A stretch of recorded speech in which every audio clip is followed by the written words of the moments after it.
Hello class, my name is Lucas Loera and today I will be presenting alongside Arthur Gillison and Skylar Dove.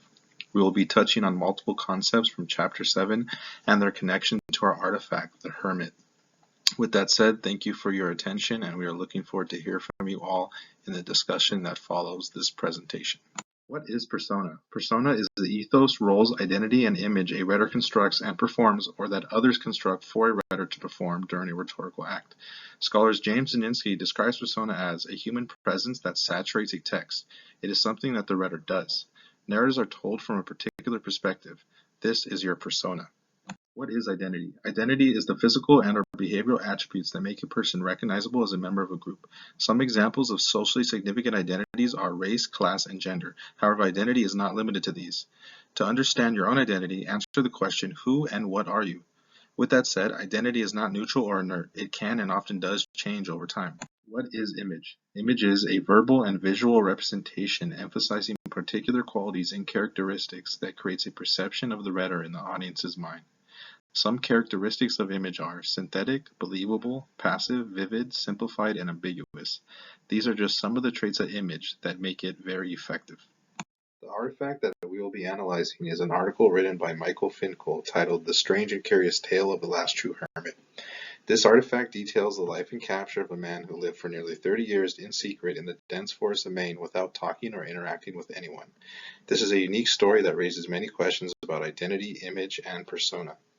Who was Christopher Knight before he left? He was born December 7th, 1965, and grew up in a town near where he later set up camp. For some time after high school, he made a living installing security systems, a skill that proved useful later in life at the expense of many homeowners. According to Knight, he lived a normal life before deciding to leave society. When he left, he did so abruptly, telling no one. Living in secret for nearly 30 years earned him the nickname the North Pond Hermit. He survived off the land, but eventually had to resort to breaking into homes, especially during the harsh winters.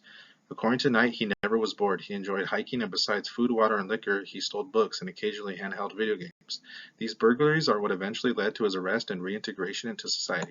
The spike of cultural curiosity about extreme solitude and isolation following Knight's arrest is what prompted this rhetorical act. Mike Finkel, the rhetor, is speaking to inform and analyze Christopher Knight beyond his described identity.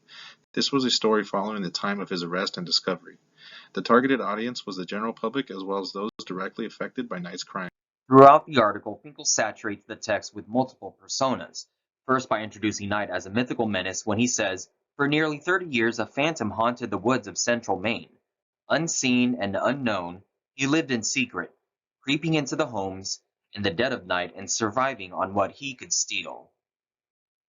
Finkel later creates this persona when he highlights the things that eventually led to his capture, describing Knight as a thief and a burglar and by referring to his efforts as raiding weather than scavengers. However, through this persona, the possibility of innocence was introduced. In contrast to the criminal persona, Finkel created a revised one. It aligned with the curiosity of Finkel himself and the audience. Knight's attempt at isolation was described as existing in a category of his own, and his arrest was compared to netting a giant squid. This further reinforced the myth persona created earlier on in the article. Along with Christopher Knight's supposed identities of cowardly, fearful, and mentally unstable, Knight garnered the qualities of an image with that being elusive, ghost-like, and strange. The Hermit article found in GQ states that the citizens of North Pond perceived Knight as a phantom who morphed into a legend. This is when Knight was given the name the North Pond Hermit.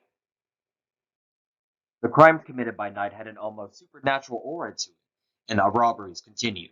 The legend of the Hermit lived on for years and years. Pete Cogswell of North Pond, whose jeans and belt were worn by the Hermit when he was caught, said Knight's mysterious thievery was unbelievable and couldn't imagine a person who could do such acts without anyone knowing. Knight seemed to be awkward when talking with journalist Mike Finkel during a visitation at the jail. Instead of becoming used to being locked up, Knight began to deteriorate. Knight shed some light on how fellow inmates perceived his image at Kemetic County Jail, stating, "Some people want me to be this warm and fuzzy person, all filled with friendly hermit wisdom, just spouting off fortune cookie lines from my hermit home." Ascribed identity.